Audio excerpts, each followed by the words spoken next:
Welcome back to the Fantasy Network, everyone. My name is, of course, Jimmy Nuts, and we are going to be talking about everything I read in the month of January, starting out 2024. I'm doing something that I didn't do very much of last year, and that's actually continuing series and finishing some series, which is really great. I made some progress on ongoing series. I had 37 at the beginning of last year, well over 40, maybe 50 beginning this year. I'm not going to stress about it too much. I'm kind of just reading and letting the year take me as I go. I started a lot of these books that you're going to see in this recap in the month of December because I had 2 weeks off from work, which was really great. And I started a lot of stuff and I needed to finish it here in January. But I also had 8 hours worth of flights this month, so I was able to get a lot of reading done on that as well, which was really cool. January was not a phenomenal month. And I would love to know down in the comments if people feel the same way I do, where there's just a lot of mid stuff coming through the TBR that I'm reading, and some of it's disappointing. Some of it I kind of expected to be mid, and I've always said that a really average, just okay book, maybe even a popcorn read, is actually a good thing. They're necessary. I think they can be some of the best books to read at certain times because it kind of gives you a palate cleanser, or maybe it kind of resets your expectations after a great series or a really bad series. So average reads are really important. A 3-star book is not bad inherently. It's not a bad rating. And books can be 3 stars for various reasons. I have a ton of 3 stars on this list today. Some of them are because they're, in my opinion, kind of like low substance popcorn reads. And then some of them are really amazing works that I don't know if I was able to capture everything it was trying to put forward because, you know, maybe it just didn't click, or maybe I'm dumb. I'm probably dumb. But have no fear. Even though this was a very average mid-month for me reading-wise, there are some nut button picks on here, and a series that may be cracking my top 10 list. Is that like 100 top 10s? Bobby B, you and other people always say this. Like, how many people are in your top 10? It's as if people can't grasp the idea that over 4 years, things can fall out of a top 10, which is wild. But January was very average on the whole. And whenever you get those average reads, which I said are great at times, when you get a bunch of them clumped together, you start to feel like, what are we doing here? Like, where am I going? Am I ever going to get another excellent read? My wife just finished book 2 in Crescent City by Sarah J. Maas, and her excitement level was so high in the third book just came out that she was having trouble sleeping. I miss that. Where is that next read? I feel like I haven't had that since The Second Apocalypse by R. Scott Baker, which is now like, 2 years ago almost? I'm looking for that kind of experience again. Also, at the end of the video, I will be doing a random selection from my Patreon picks of the month. That's a list of all my patrons' books that they want me to read, so stay tuned to that. For all the rambling out of the way, let's talk. So, I continued Black Company by Glen Cook, which I think is one of the more criminally underrated series, and for how important it was to the fantasy genre. Stephen Erickson has talked about length of this. I really liked book 1, and then I adored book 2, and then book 3 was almost as good as book 2. So the first 3 were a good experience for me, and I gotta say Silver Spike, which is technically like book 4.5, but every Black Company fan says to read it after White Rose because it has events that take place right after that. So if you take a whole book break and then you come back, it might feel weird. Silver Spike was just okay. I think I kind of fell into the middle on this of like not loving the new narrator that is not the same narrator as the prior books, but also in the fact that like the side plots and stuff, I don't know. We're still in the Barrowlands in Silver Spike, and I think I was ready to be done with the Barrowlands forever. I don't think I needed any more from it. There's also characters in this book that are focused around that just really aren't my favorite.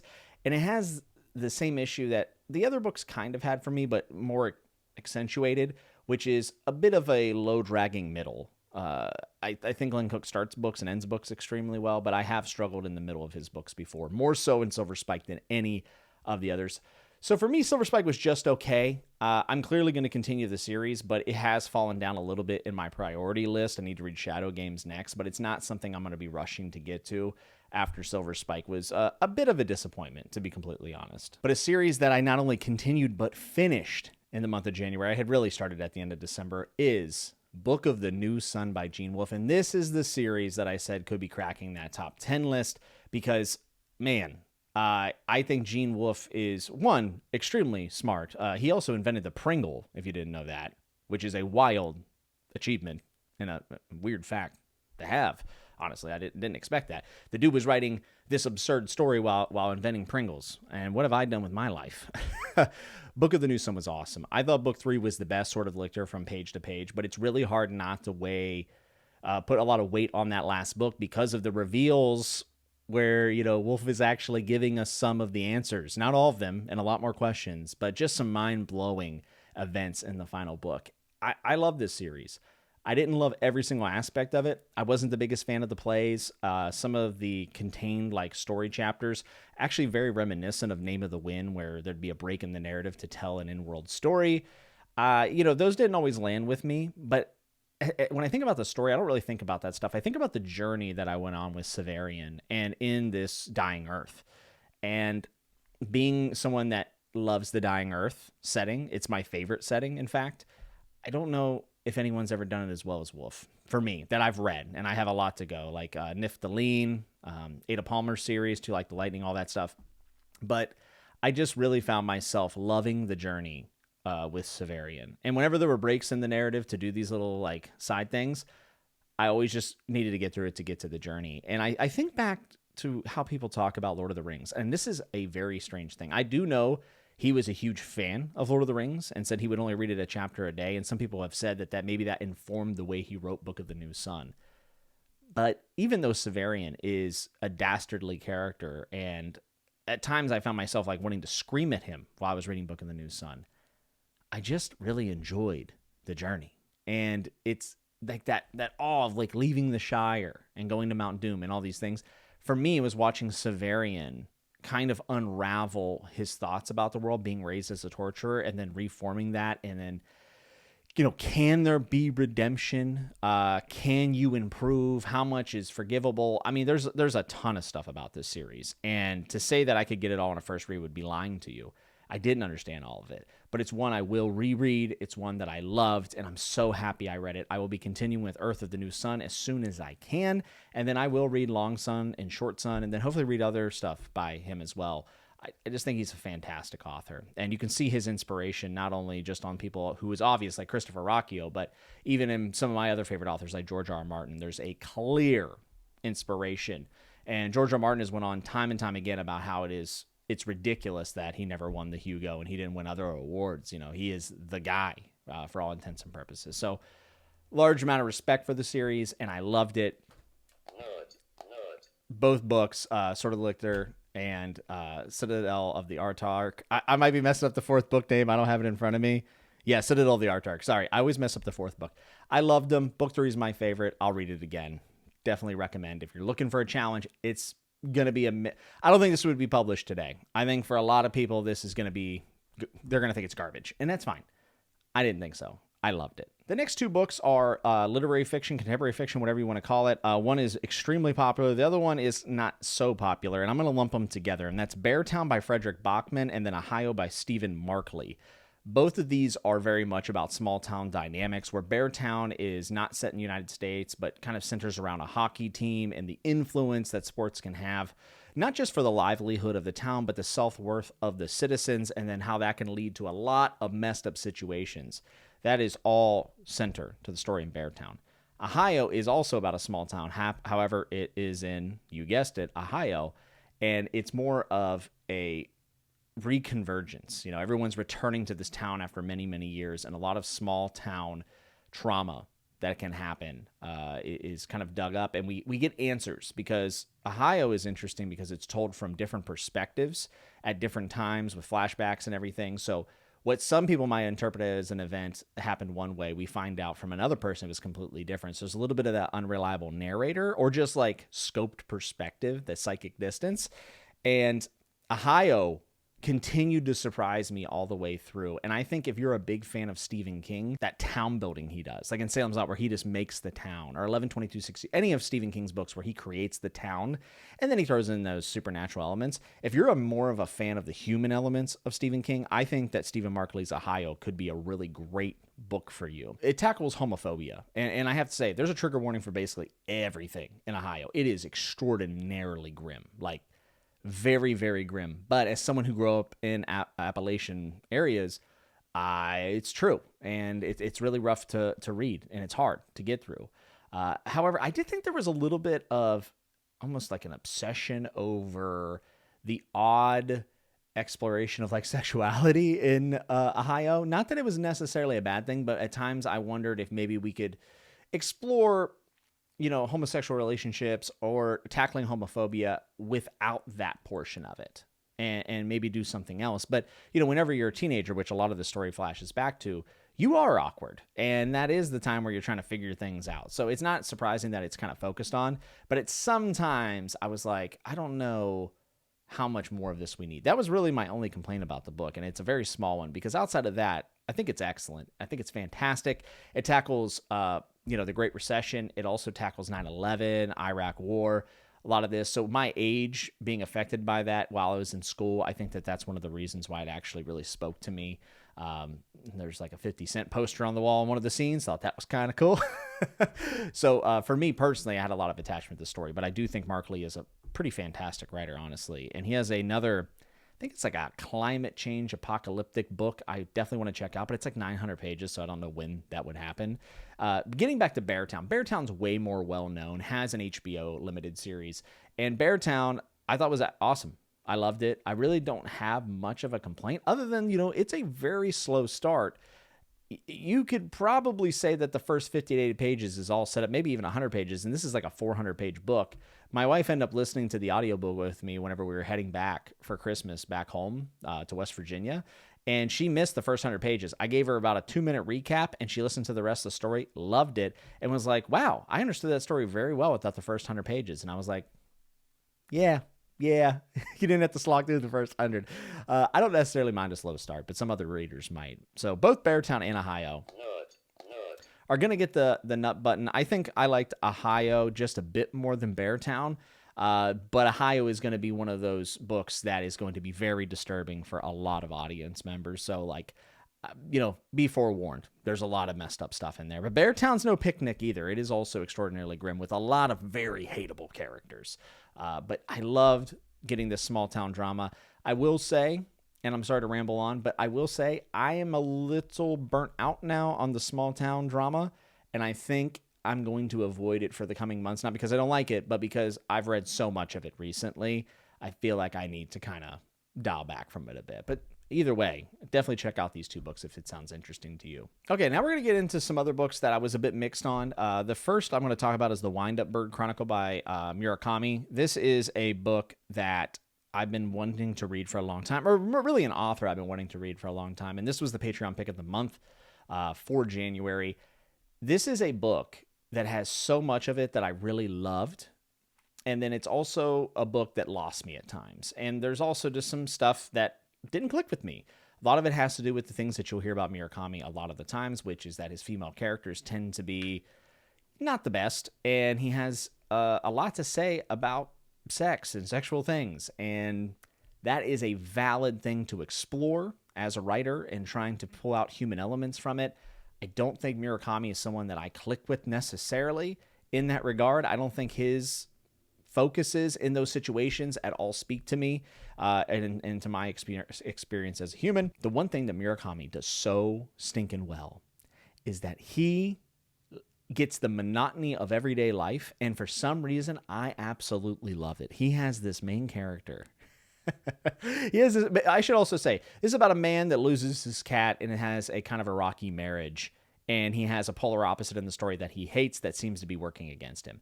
And if that sounds a bit nebulous and weird, that's because it is. At times feels even aimless, very weird, magical realism, urban fantasy, whatever you want to call it. But the monotony that he sets up these scenes with of like buttering toast and eating breakfast, I ate this and that, and then like gets his chores done for the day, and then the weird stuff happens. But I found there was like almost a grounding in the little daily tasks that he would have his main character do.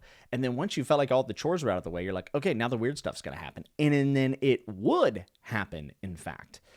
One comment I want to make about Murakami's Wind-Up Bird Chronicle is it tackles the idea of self and loneliness so very well. And there is an enormity behind the words that I didn't grasp all the way.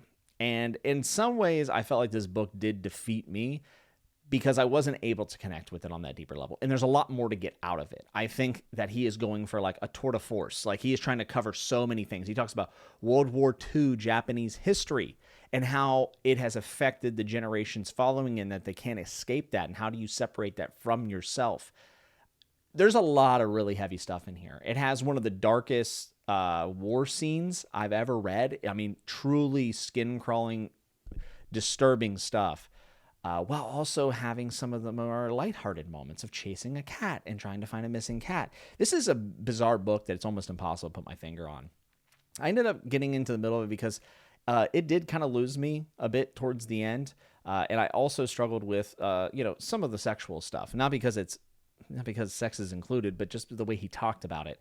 And some of it has to do with word choice, which is where I struggle to give credit or blame Murakami because it's a translated work. So I don't know how much of the prose I can attribute to just him natively, right? Because it was translated. But the word moist was used like 3 times in a paragraph. And I'm just like, who thought that was a good idea? So did I absolutely love this book? Unconditionally. No. Did I hate this book? Absolutely not. Will I read more Murakami? Yes, I will. Because even though some of it really grated me and really bothered me, there was also, like I talked about, that enormity underneath the text that I think I could pull stuff from. And there are books that I disagree with, authors that I hate the way they write certain things, but sometimes that creates a dialogue in my head. And that could end up being the most interesting read I have of a month. And there's a chance, if Book of the New Sun wasn't on here, that Wind Up Bird Chronicle would have been the most compelling book that I read this month, without a doubt. And it's a book I really don't mind discussing with other people either, which can be hit or miss. There are some books I don't love discussing with other people, which I'm going to talk about right now. Mistborn Heir 2 by Brandon Sanderson. Alloy of Law is one of my least favorite books I've ever read. And before you call me a Sanderson hater, realize what I just said, and then also realize that I ended up reading book 2, Shadows of Self. Now, the other side of the aisle is saying, why would you give him another chance just because he's Brandon Sanderson? Well, it's because I've also had some phenomenal experiences with Brandon Sanderson. So I'm very up and down. And without a doubt, Brandon Sanderson's the most exhausting thing to talk about on the internet, because I find myself between the people who absolutely loathe the man and absolutely love the man. And I'm getting tug of war thrown at. It's awful. I don't like doing it. So I'm going to say this. Shadows of Self, without a doubt, a vast improvement from book 1. I mean, and I know that there's a big history about how it wasn't supposed to start. I don't care. I didn't like book 1. Book 2, much better. It is, the detective noir thing with the Western vibes. I actually really liked it. And the one thing about Mistborn that I would venture to say that I love, that I don't think I gave Era 1 enough credit for now that I've read way more fantasy, I really love the magic of this world. And not because it's a hard magic system. I like the fact that Brandon Sanderson takes his magic and then thinks about, he considers it with the world moving forward through a different era. And I think watching those interactions and how it's used and the limitations that are put on it are actually really great. And that's the best part of this for me. Outside of that, I don't care about the characters. I'm not going to sit here and say they're bad characters. I just don't like them personally. They don't click with me at all. People told me Wayne gets more humorous and he'll grow on me. He's not. I'm in book 3 right now. He's not. I don't like him. The plot is fine. I thought it was okay. There's a bit of a reinspection of something that happens in book 1, and it kind of puts the character through the event again. And I really like that element of the book. I did have it spoiled for me, however, because I criticized book 1, and then someone could not let that stand and then ruin book 2 for me to tell me I was wrong about book 1, even though I didn't have that.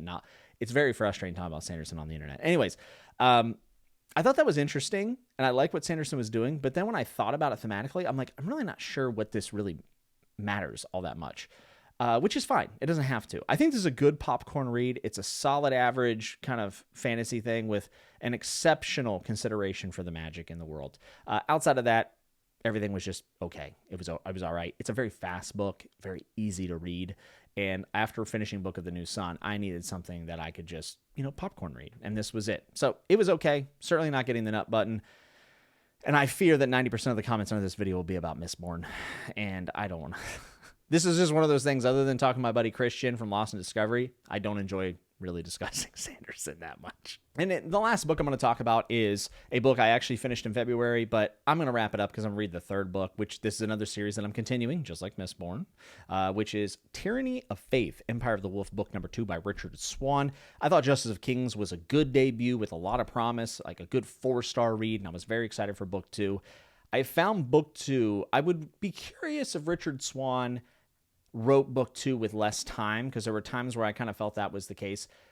A lot of what I liked in book 1 is done just as well in book 2. The eldritch horror elements are the best part about this series and are fantastic in book 2. So I will say I loved the elements of that in here in Tyranny of Faith. I thought the plot was far less interesting. It actually, like, the story did not open up like I thought it would, especially being called Empire of the Wolf. Woof, woof, woof, woof, woof. But yeah, there's like this side plot that kind of felt like a video game quest in some ways. And it had a lot of middle book syndrome, which I hesitate to use that term, because sometimes you need the middle book to do what middle books do, because it's a middle book. You see what I'm saying?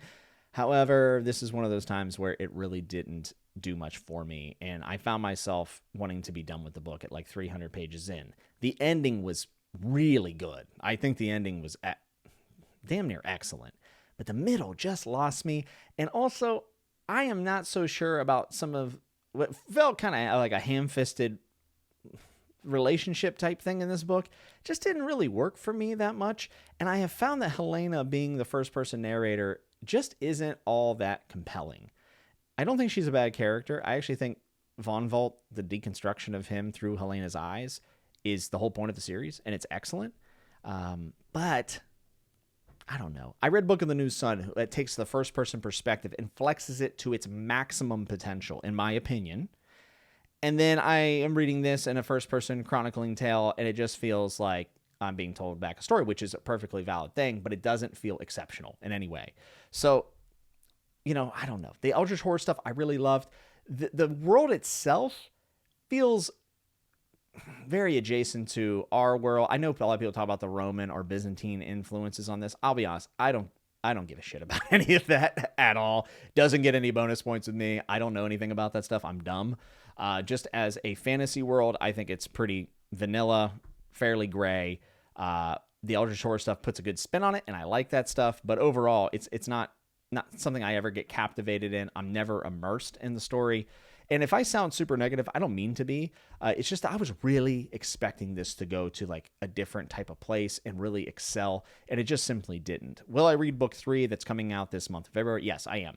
I think Richard Swann's very talented. There are still some turns of phrases that I really love, though I could go my entire life without ever hearing the swear Nima's tits, this in-world swear phrase. If I never hear it again, totally okay with that. But Richard Swann, I think, is a talented writer, and this is his first published series. And Tyranny of Faith is a decent sequel. It just didn't up the ante for me. Simply that. So this one's a little bit more of a disappointment rather than I thinking that it's like completely mid, average garbage. Nothing like that. It's just I was expecting a little bit more from this book. So hopefully book 3 gives me a good resolution. There's some hints that we're going to go find some wolf people or something towards the end of book 2, which I think sounds really cool.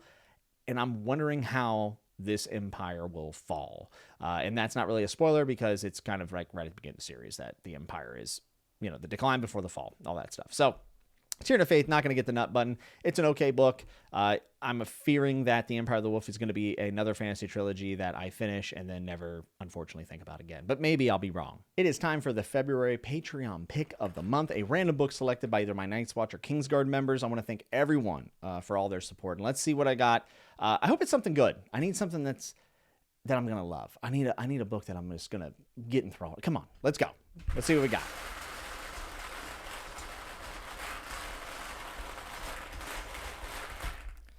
Alrighty, and the winner is, for February, number 49, which is Robert B's pick, The Waking Fire.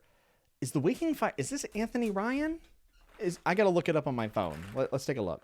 And it is. It's The Waking Fire, which is book 1 in the Dracanis Memoria. I don't know. But this is one I've always heard people love book 1, and then they kind of fade away. Editing Jimmy here. I go on and on and on about how this is a first-person narration chronicling tale, and everyone loves book 1, but not book 2. I was getting this confused with Blood Song, which is the Anthony Ryan book I know most about because a lot of people love it and then don't necessarily love the other ones. I don't know anything about this book. So I'm just going to edit all this stuff out where I was ranting about wondering how good it would be since I just read a bunch of chronicling tales to not waste your time. So, sorry. So other things that I'll be reading in the month of February, I'll be reading Bands of the Morning by Brandon Sanderson, Book 3, and Mistborn Era 2, so I can finally read Lost Metal and hopefully get some connections for when Stormlight 5 comes out, or at least just have a little bit more of Cosmere knowledge, I guess. And then after that, I'm also going to be reading, and this is at the very end of the month, I'm going to be reading In Ascension by Martin McInnes, I think. This is a Booker-listed sci-fi, first contact oceanographer story. I've heard it's extraordinarily slow, so I'll probably end up liking it. I'll be reading that with Murphy and Joanna, which I'm really excited about. Outside of that, I guess the Richard Swann book, Book 3, and then The Waking Fire. If I have any other time, I'll probably slot in one of the books that I talked about on Chatting with Nuts, the last episode, where it was just me, and I kind of went over some of the things I really wanted to read this year, so you have to take a look.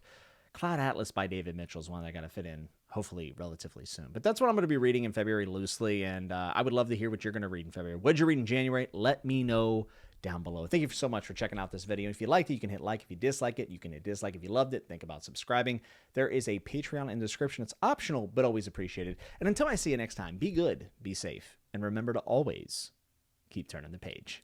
I want to give a big shout out to all my patrons, including my high tier patrons, my Kingsguard, which is Bridger, Zan, Adam K, Emil, Curtis L, Jonathan J, Prithvi, Eric B, Chadia, Steve Talks Books, Taylor D, Matthias D, Carlos, Yolanda, Amanda L, John C, John, Garrick, Evie, Henrik, Benjamin C, Sebastian M, Frank C, C. Scott, Jacob Wade, Darren, Jobot, Terrence F, Michael B, Lauren M, Nicholas E, Kai, Kev, Ryan, Jay, Shad, Amanda V, Ikaika, RJ, Stewart, Oscar, Derry, Tanner, Stromboli Bones, Damon H, and Robert M, Bass, and Kuiper. Thank you all so much. You're the best.